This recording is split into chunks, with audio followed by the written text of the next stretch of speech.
Assalamualaikum warahmatullahi wabarakatuh.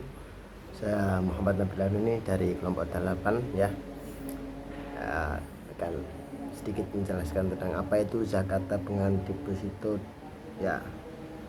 Jadi zakat tabungan dan deposito merupakan zakat yang wajib dikeluarkan atas tabungan dan deposito yang dimiliki selama 1 tahun kalender. Jadi selama Anda bekerja dan menabung selama 1 tahun ya, 1 tahun kalender Indonesia itu ya itu.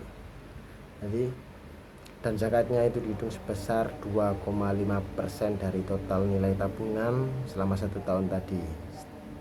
Nah itu setelah dikurangi dengan kebutuhan pokok dan hutang yang harus dibayar.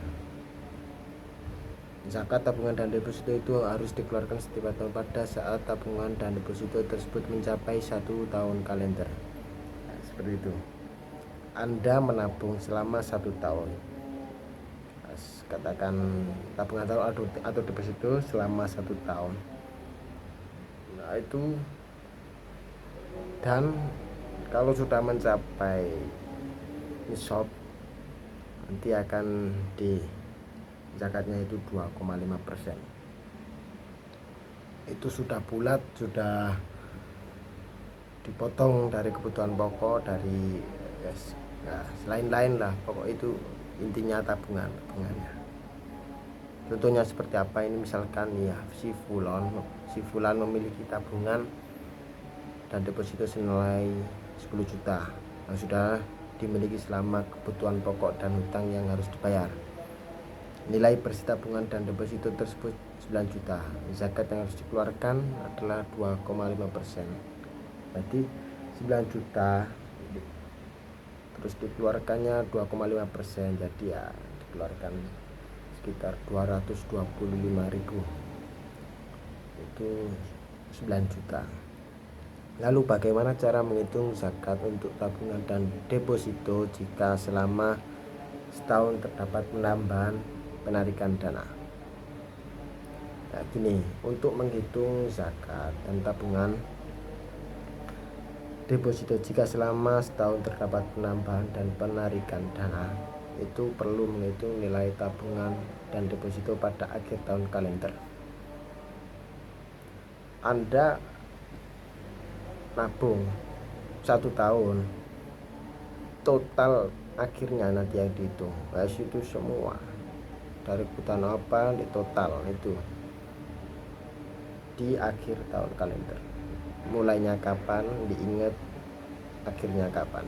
Hitung total saldo tabungan dan deposito pada akhir tahun termasuk semua penambahan dan dikurangi semua penarikan yang dikeluarkan yang dilakukan selama 1 tahun. Setelah itu kurangan kebutuhan pokok dan hutang yang harus dibayarkan dari total saldo tersebut. Zakat dihitung 2,5% dari nilai bersih tabungan dan deposito setelah dikurangi dan kebutuhan pokok dan hutang. Jadi total semua selama 1 tahun, baik itu kebutuhan pokok, hutang, kalau masih ada sisa di tabungan itu yang dihitung. Nah, apakah zakat tabungan dan deposito harus dikeluarkan setiap tahun meskipun jumlah tabungan tersebut tidak berubah? Jawabannya, iya dong. Zakat tabungan dan deposito harus dikeluarkan setiap tahun meskipun jumlah tabungan tersebut tidak berubah. Dan apakah ada ketentuan khususnya nggak untuk zakat tabungan dan deposito jika tabungan tersebut digunakan untuk keperluan investasi? Jawabannya, untuk zakat tabungan dan deposito yang digunakan untuk keperluan investasi, zakatnya tetap harus dikeluarkan sesuai dengan ketentuan zakat tabungan dan deposito biasanya. Zakatnya dihitung berdasarkan nilai tabungan dan deposito tersebut setelah dikurangi dengan kebutuhan pokok dan hutang yang harus dibayar.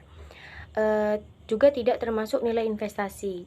Jadi, nilai investasi tersebut tidak diikutsertakan dalam perhitungan zakat tabungan dan deposito.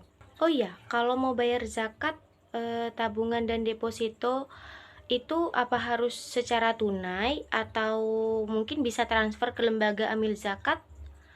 Jawabannya bisa kok, bisa dikeluarkan secara tunai atau melalui transfer ke lembaga amil zakat yang terpercaya. Sekarang kan sudah banyak lembaga amil zakat di Indonesia seperti Basnas, Nurul Hayat, Rizki, YDSF, Yatim Mandiri, dan masih banyak lagi lembaga amil zakat. Cara pembayarannya juga mudah, dapat disesuaikan dengan kemudahan dan kebutuhan masing-masing individu. Asalkan zakat tersebut sampai kepada yang berhak menerimanya.